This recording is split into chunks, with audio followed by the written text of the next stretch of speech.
technology by itself is getting very obsolete. It's like becoming a major full-scale drone war. How do you see this changing? The cat and mouse game between technology and anti-technology has gone on. Innovation is happening on the battlefield itself. How much of AI, what type of AI, and what kind of robotics, even in public domain. We do not land up in a kind of a social problem where there is protests about too much of induction in technology and that is taking away jobs. People felt that the computers will take away the jobs, but more jobs were created, in the IT field. So I would not agree with the 2 points which you made. One, that we should be wary about AI taking over the jobs. That is something, whether you like it or not. Either you can embrace technology or you can keep putting it off, but the world will change. Question was that should we or should we not? My question was that how. Wait. My counter question is: do we have a choice? So are we saying that if we do not develop or if we do not work towards, say, artificial general intelligence, much beyond the generative AI or LLMs which everybody is discussing today, somebody else will? Hello viewers, we are honored to have Commodore AP Golaya VSN amongst us today. He is one of our prime mentors and also happens to be the officer who founded the Technology Development Acceleration Cell for the Indian Navy. Besides that, he has also been the former Senior Defense Specialist at the National Security Council Secretariat and also the Director of Golaya Progressive Public School at Palwal. So I wanted to discuss some of the lessons that we are learning from the Ukraine war. We are seeing very accelerated technology development cycles. We are seeing that technology by itself is getting very obsolete. It's like becoming a major full-scale drone war. And how do you see this evolving and how do you see this changing the face of the warfare that we have been used to? First of all, it's an absolute pleasure being here. Thank you for having me over. And, you asked about the lessons from the Ukraine war. Of course, the lessons are far too many, and I'm sure they're being gleaned at the right level. But I suppose you want me to speak primarily from the technology and the pace of change of technology perspective. So if I cover that, I think there are 2-3 things which are important. One is what we have seen here at this scale. I mean, it's not that it's the first time it was happening, is the use of asymmetric, if I can call it that, the drones, for example, who have made their presence felt in the battlefield. It happened earlier also, whether you're talking about the Armenia, Azerbaijan or other conflicts. But here the drones have really made their presence felt. So that's one thing. Second, we've observed, of course, that during the course of the war itself, the cat and mouse game between technology and anti-technology has gone on. Innovation is happening on the battlefield itself. So, for example, when the drones came up, thereafter the counter drones, the EW measures, the electronic warfare measures, and then the counter to that. So all this has been evolving during the course of the conflict itself. The second point which I think we need to hoist is that the numbers which are required. When we talk about, so I was looking after the Sprint initiative or the IDEX, which people talk about. So you induct based on the financial powers. So you induct a limited number. Now these limited numbers will get, if you see the numbers which have been expended per month in the conflict as it has gone on, these numbers will need to be replenished, which brings to the fore the need for a surge manufacturing capability. That implies, obviously, that it cannot be only military thing, because you have 300 drones, you have 400 drones, they will get expended if the war starts, especially if it is high-intensity warfare. And I'll come back to this point about high-intensity warfare later. But the point I was trying to make is that you need to have a capability which, when required, it does not make sense to stock up huge stockpiles of any kind of weapon or drones in anticipation. But there should be a capability to ramp up production and ramp up production fast when the need arises, which can happen either due to the dual use nature of the thing. That means the drones which are, say, agricultural drones, which can be converted also for military use. Or it can be if you have the capacity to manufacture based on your exports. So one of the 2 things will have to come in.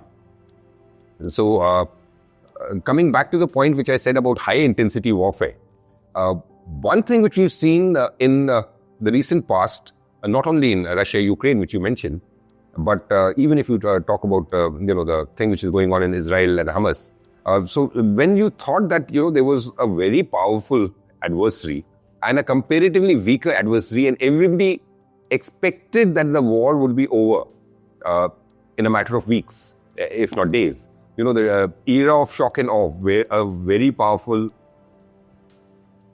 adversary just bulldozes the way through a weaker adversary. But technology being a great equalizer, what we have seen is that, now it does not cost millions and billions to have big systems. I'm not saying that the big platforms are redundant, but the asymmetric nature and the proliferation of technology, which, drones can be made by small firms. They can be made even in-house. And they have proven their utility in warfare. So that means a war, of course, there were other reasons also. The fact that, they were receiving aid, not only from Europe, but also from the US, which, there's a question mark over that now. But the fact that they could stretch on that is also because of the very low-cost weapons, which had a huge impact. The disproportionate impact of low-cost weapons with relatively lower-end technology. Technology which does not require years of R&D, which is the word jugaad we use. So jugaad was prominent on the battlefield. So all these factors combined, to me, imply that it cannot be business as usual anymore. Whether it is our, the development cycle or the procurement cycle, things will have to be accelerated and things will have to be done in a different way. And again, it's not a question of either or.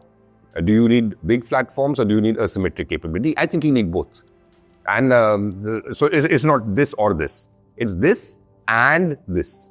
So that's something I think the planning has to go in that direction. Sir, in your initial comments, you mentioned about the surge capacity requirements for the industry, rather from the industry to serve the military requirements. Now, there is one low-tech, high-impact, and one is high-end platforms themselves. Now, depending on the pace of warfare and the kind of attrition that is taking place, there may be a requirement to switch between both, or may have a certain combination of both.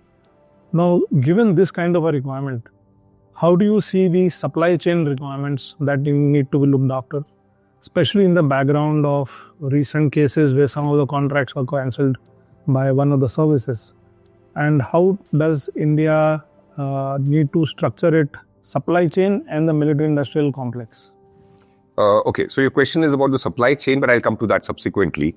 But before that, the point which you mentioned about both kinds of platforms, the high. So let's take the example of the Air Force, for example. Do you need more, the next generation fighter jets, or do you need drones? Obviously, there's no simple answer to that. You can't say that you need drones and you don't need fighter jets. So again, or for the Navy, you can't say do you need aircraft carriers, do you need submarines, or do you need unmanned surface vessels? You need both. So it is not a question, as I said, of either this or this. In fact, there's a very interesting concept which it was written in the context of the US Navy by I think a captain rank officer who called this concept, the bimodal Navy. That means bimodal Navy is two distinct navies, one for sea control and one for sea denial. And he had mentioned in that article that this rethinking has been brought about by the emergence of China as a near peer rival. So now, in case the US Navy is seeing China as a near peer rival, in our context where, you're talking about the two-front or 2.5-front war, and I'm not again limiting myself to the maritime domain. But if I can take this term, the bimodal Navy, and extend it further, you need both. You need the primary kind of Air Force and the sea denial kind of Air Force, if I can call it that. The bimodal aspect of it, which largely would be, so they would be low cost, they would be expendable. They would be unmanned. They cannot, human life matters. So you cannot have a manned platform and consider it expendable. So they would be the unmanned component, they would be the existing component, and they would also increasingly be teaming between the two. So you MUMTI, or the manned-unmanned teaming, which we talk about. So that is something which we will see more and more in the future. Having said that, presently, what should we focus on and what should be this thing? I think if you see even all the services, the Navy had started an unmanned squadron, as you are aware. We have the Air Force, which has now created a post of Assistant Chief of Air Staff remote. And the young officers who would be in the entire life, they would be in the unmanned branch, in the sense that they would remain only with unmanned systems. They've been inducted specifically for that. So that itself is indicative of the change in mindset. The realization that we need manned and we need unmanned both is something which is there. The shift between what do you place more emphasis on is something which I think is dynamic and it will keep changing. I'm not talking from the force structuring perspective. Of course, you have to take care of all these things, and it's very difficult to plan for the future. But if push comes to shove, or if you are actually in a war situation, then getting new platforms takes time. You cannot just suddenly say that I want 10 new ships or 2 new squadrons or 5 squadrons. But the smaller platforms, as we've seen, what we started the conversation with, even in Russia and Ukraine, the surge manufacturing can come into play much faster there. Unless it's a war which stretches on for many years, where again, even for the bigger platforms, the mobilization and this thing that will come into play. Which leads me to the second question which you'd asked, which was about the supply chain. The supply chain dependencies which we have will also determine the capability which we have for the surge in manufacturing. So that is something which we need to be aware of, we need to be wary of. Dependence on, so you'd not mention the example, but I think what you were referring to is the contract being cancelled because some Chinese components which were found. Again, I have rather different views on this. I think you have to again be clear that components which are critical, they can be no dependency on anybody else. However, something which is not critical, when I say critical, I'm talking not only from the criticality in manufacturing, but also the mission criticality. That means something which has a vulnerability in a mission is obviously not acceptable. So in that you need independence, or you cannot be dependent on anybody else. But other than that, it is not really feasible, currently at least, to be being Atmanirbhar is a aim. But there would be supply chain dependencies with various people. It's not, we're living in a globalized world. So we have to be very clear about what are the dependencies which are acceptable and what are the dependencies which are not acceptable. The dependencies which are acceptable, they have to be cross dependencies. It should never be that, we are held at ransom. If it is a mutual dependency, that means you are dependent on another country, say A, for something, but they also need you for B. Something like a mutual interdependence. Yes. So which means that, you can be sure that the supply chain, as you called it, would not be disrupted. So that I think is the way to go.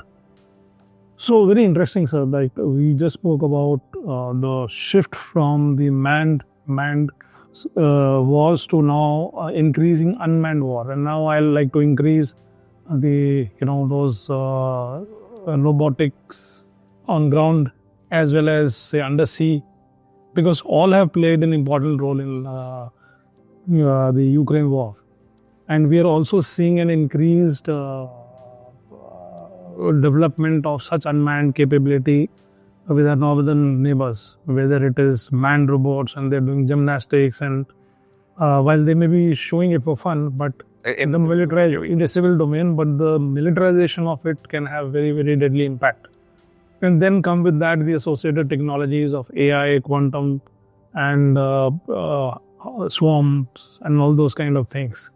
Now, given this massive capability which is being built, it does appear to me that it would be a massive challenge also for us, first of all, to develop such technologies and thereafter develop it from a dual use perspective, so that when the surge requirement comes up, it is easy to call this from the industry. It can't be that overnight you develop it. And why it is difficult from the Indian context is because you can't have too many robots in public domain eating away jobs. So there is that kind of context also, that how much of AI, what type of AI, and what kind of robotics, even in public domain, so that we do not land up in a kind of a social problem where there is protests about too much of induction in technology and that is taking away jobs. So it's a very different dimension, but yes, deep down, because the industries are the same, the resources are the same. So how do we bring a balance in this is something which I think, what would be your initial thoughts? So I would tend to both agree and disagree with you. You may remember, a few decades back when the computers were being introduced, people felt that the computers will take away the jobs, right? Because if the calculations can be done, whether the computers are being introduced in the banking sector or even by the industry. So people said that, the computers will take over the job, and is that a good idea to introduce computers? So you're discussing that about the bots today, or you're talking about artificial intelligence. The point is, change is inevitable. Whether you like it or not, it will happen. So if we go back, why, I have a difference of opinion with what you said. You said that we have to be careful that the jobs are not taken away. Jobs will not be taken away. Jobs will switch. So when you introduce the computers, there is an apprehension that the computers will replace the humans and the jobs will be taken away. But more jobs were created, in the IT field. India is now, the number of jobs which are there in the service sector in the IT field is something which would never have happened if we had not introduced computers, worried that it will take over the jobs. So that's a part of the ongoing, transformation which takes place. And it's not going to happen only to us, it's going to happen the world over. So this is not something, the AI or this thing taking over the jobs is not something which is unique to India. Yes, our demography being different, we have more of a population than, but that again, I don't think is a problem, because we always talk about a demographic dividend. That means that's an asset, if correctly tapped. So that's, one of the things which even at Chakra you are, very aware of and targeting. So I would not really agree that we should be worried about, the jobs being taken away by bots. That in any case will happen. The second point which I want to make is, the term which apada mein afsar. That means if things are going wrong or things are changing, you find opportunity in that. I think we have a huge opportunity here. When I say we, I'm saying India as a nation has a huge opportunity, because as the world is transiting, or as warfare is transiting into the algorithmic age, everybody's at the same start line. Earlier, we had a disadvantage that people were in a 100-meter race already 60 meters ahead, and we were trying to catch up. That meant that we would always have played catch up. Now that is no longer the case. Now what we are trying to develop and what the other countries, the leading nations in the world are trying to develop when it comes to, say, the unmanned system. So the gap between us and them has suddenly narrowed. So that, I think, you must have, there are enough articles about, the wonders which Indian startups are doing in this field. And I'm sure it will only increase. We have a huge talent pool of trained engineers. The innovative mindset is there. So let me give you an example of, the emerging technology tracker. That's the report which was published by the Australian ASPE. If you see that just 2 decades back, we were in the top 5 countries in the world, I think in 3 categories. Today, we are in the top 5 in the world. This is the future technology based on the research papers or whatever methodology they have. So out of 64 technologies which are being tracked, we are in the top 5, I think, in 46 or somewhere about there, if memory serves me right, which means that we are there. The maximum amount of research is being done. And some of the things I don't agree with, for example, since you were director ISPA, so you have worked very closely with the space startups. Now, space, again, is something which is very, very obviously dual use, right? But if you see that in the small satellite, in the 64 technologies, India is not in the top 5. That could be because you're not writing enough research papers. However, the work which is being done, you are aware of, I'm aware of, I'm sure all our viewers are aware of it. So that is something which will show results in the years to come. So I would not agree with the 2 points which you made. One, that, we should be wary about AI taking over the jobs. That is something, whether you like it or not, either you can embrace technology or you can keep putting it off, but the world will change. The pace of change of technology will only get faster. We cannot wish it away. So my question was that should we or should we not? My question was that how do we... My counter question is, do we have a choice? Oh, So are we saying that if we do not develop or if we do not work towards, say, artificial general intelligence, much beyond, the generative AI or LLMs, which everybody is discussing today, somebody else will? okay. So if we don't have it and somebody else does, we already lost the war, right? I agree with you, sir. Okay, I'll rephrase my question to get more clarity on this. What I meant is that there are two sets of requirements where we have a bulk which may not be very employable, and there is one sector which has got very, very humongous requirement of very deep tech, top level technology. Now, how do we develop a model which allows us to grow? Which handles both. Exactly. So that is what my essence of what I was wanting to ask you. No, that point is taken, but my answer, which I will stick to what I gave earlier. Yes. So let's go back to the example of computers. So in computers, even today, you are having both the jobs which are there. In the computers, you have the very high-end, people who are involved in actually development. And you also have at the same time people who are doing the job of data entry operators, which I would say, or even coding for that matter, which is at the lower end. Coding may be taken over by AI. It is increasingly being taken over by AI. So this is a field which did not exist a few years back, right? Now, by virtue of the fact that a new technology was introduced, lots of new jobs were also created with it. And because of our demographic dividend, as we call it, or as we discussed, we were in a position to take advantage of that. Whether it was, the Y2K, where the volumes were huge, somebody had to handle it, and we could handle it because our numbers are huge. So it is not that if AI comes in and it replaces jobs, the existing jobs may get replaced, but new jobs will also be created. Fair enough. In those new jobs, they would be both kinds. They would be the high end and they would be low end, right? And there is scope for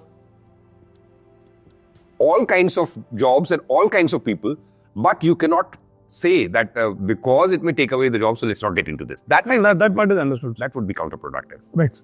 Now, given what we have discussed, and you have a very deep insight into what kind of infrastructure we have in the military, the industry, and the academia, where we stand today. In your views, how should India be shaping this unique MIA or military industry academia triangle, or what should I say? Should we call it a Trishul or whatever we may call it? And how do we shape this structure and how do we make it more effective than it is today, so that the real benefits should start coming in? And I would request you to, look into your TDAC initiative as to what lessons we drew from that, which could be applied here to, make our policymakers have enough ideas so that they can work towards refining this approach. Going back to my TDAC days, you're aware, Sprint has actually succeeded, beyond what the initial expectations were. Majority of, I know the number, but I'll not quote it here. The majority of the successful IDEX cases are now 1 year of Sprint, and the remaining are, the 3 services, the Coast Guard and the 16 DPSUs combined. So one, Sprint showed that if the intent is there, it can be done. Why could Sprint succeed when, for example, this thing have not seen that kind of success? So there would be a number of reasons. One would be top-driven. Sprint initiative was launched in the first Swawalamban by the Honorable Prime Minister. In the Navy, it was totally top-driven in the sense the naval hierarchy was monitoring it. Plus, while being top-driven, the execution was delegated to a very large extent. Because in a large number of cases, there were 108 winners who were declared for Sprint. So 108 cases actually cannot be monitored. Even as OIC TDAC, I could not constantly, I was trying my best to monitor everything, to the extent I could. But unless it was delegated to the respective project officers, I don't think we could have had. So it's a question of being top-driven and yet delegated for decision-making at the appropriate level. So that is what workforce prayed. But coming back to your question about, how do we energize the academia, military, the industry, and the user. Yes. and the military. So Trishul, as you called it, Yes. You can only energize something which exists. So as of now, I don't think, though we've had the in conjunction with the DRDO, all the services. Navy, we had the technology board with the DRDO, where the academia was involved. But unlike the rest of the world, where the innovation is driven primarily in the universities. So if you see, even you take the example of the Second World War, the kind of work which was going on. In quite a few cases, it was led by professors who were attached to universities. But in our case, somehow the segregation, if I can call it that, between the theoretical research and taking it to the market has been the divide has been too much. Most university projects remain theoretical, right? And even if something is developed, say, by a research agency, I'm using the term research agency, which is more broad than just a university, and they give transfer of technology to a firm to then commercialize it. When the firm goes to the user says, this is not what I wanted in the first place. So, it cannot be that everybody is working independently, and the university develops something what they think the services need, and then they give it to a firm who then approaches. So it doesn't work that way. It has to be the synergy has to be much, much more. One of the things which we started in NIIO, the Naval Innovation and Indigenization Organization, which TDAC was a part of, was something known as INSTEP. INSTEP stood for Indian Naval Students Technical Engagement Program. Which was a online internship for 5 months. If any student had a bright idea, we used to speak to them over the internet and just help them take it forward. Most of the ideas which would come from something like this would be useless. But and we were well aware that most of the ideas would be useless because the students may not have an understanding of the requirements, but there would be some bright ideas which will come from there. So we decided that it's still worth the time to engage in this. The engagement has to increase. Your question was, how do we energize this? You cannot energize something which is non-existent. As of now, I think it is non-existent. What has changed over the last few years is one, all the universities are now having, they had it earlier also, but now they're much more active, are having the incubation centers. So, I mean, if you take the IIT Delhi, then they have the FITT, or in Bombay, you have the SIGN and so on. All universities have the incubation centers. Most of these incubation centers are also the partner incubators for IDEX. The services are now, whether it is the NIIO or the Directorate of Aeronautical Design or the Army, the ADB, are also having linkages now directly with the university. DRDO is engaging with the university. So this is something which, as of now, unfortunately did not exist. It is being set up now, which is an advantage as well as a disadvantage.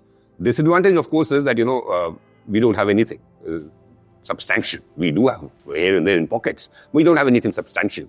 The advantage is, because of this, we can set it up the way we want. So I think a focused attention. We keep talking about, jointness and tri-service and all that. It has to be much beyond just tri-service. It has to be inter-ministerial and inter-agency. So you can strengthen this, but you will also have to get the, UGC on board. You will have to get the Ministry of Education will have. It cannot be just that the Ministry of Defense says that henceforth we will have good working relationship between the academy and the military. It doesn't happen. So if we talk about, say, how China is going about it, if you see the civil-military integration. So that is something which, or you take the US example, or you take the Israeli example. So that's something which we need to work on. It's there somewhat in the last 4 or 5 years. Things have changed. They need to change much more, which is something which I think we need to work on. So organizations like Chakra Dialogues Foundation, which have a very rich multidisciplinary, multi-sectoral exposure of experts. Mm-hmm. how can we act as a binding glue in bringing these ecosystems together and make it a win-win situation for each of them, and also act as a trusted partner to all? Difficult question to answer, but you have to first identify what is your greatest asset. I would say your greatest asset is your outreach. The number of people you know better than me. The thousands and thousands of people who are on board, either as members of the KRANTII group, and this is again at all levels. Starting from students to the college professors, to serving and retired government officials. So the very fact that this is a platform where all of them can come together for exchange of ideas, I think is useful. The very fact that, I am, I was looking after innovation for the Navy before I retired. But now that I've retired, I'm engaging through quite a few startups through Chakra. The startups have reached out to, or through the KRANTII groups, they have reached out for help. And then I obviously, help out where I can in my capacity. Now, I am one individual. There are thousands of such individuals.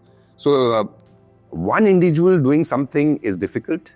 All of them coming together and trying to do something, the impact would be that much more.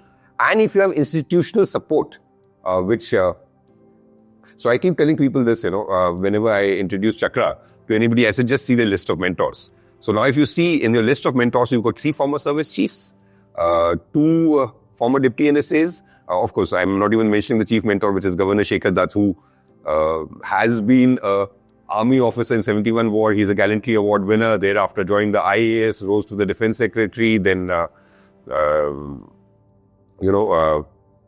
a Deputy NSA. You have a former chairman of ISRO. You have a number of 2-star, 1-star, 3-star officers of the services. You have a number of officials from the police or the administrative services or diplomats. You also have a number of students, you have a number of professors. So that is the strength. So if you're saying that what is the difference we can make, I'm saying that the difference which any of these fields can individually make, when you bring all of these fields, there's a cliche. I was also in the Directorate of Net-Centric Operations when it was set up by the Navy in 2006. So when you talk about net-centric operations, when you talk about platform-centric or network-centric, you say that the whole is greater than the sum of the parts. Right? So now here you have a group of committed individuals who are volunteering. All of them are doing this pro bono, right? That they're volunteering the time and effort and energy towards the shared goal of nation building. Now, when all of them come together, obviously there would be some results. So I think Chakra has that way a huge role to play and is also well positioned to play that role. Not only in the aspects which you mentioned, but also in policy shaping, which, of course, a number of think tanks are engaged in. But that's one thing I think where you have your strength. Thank you, sir. This was a very, very interesting talk where it was a good learning experience for me too on several counts. And I'm sure our viewers also would have gained a lot of knowledge and had insights which would help them to apply that knowledge in their professional domains. And we at the Chakra Dialogues Foundation look forward to engaging with you, whether you are from the industry or a government office or you're a startup or a student who is looking for margdarshan or guidance on what to do and how to apply your skills. I think Satyam, you finished your closing remarks, but can I make just one quick point? And this is not addressed to you, this is addressed to our viewers. Sure. Because I'm in a double role here. I do keep taking Meet the Mentors where I'm interviewing. And here I'm being interviewed as a mentor myself.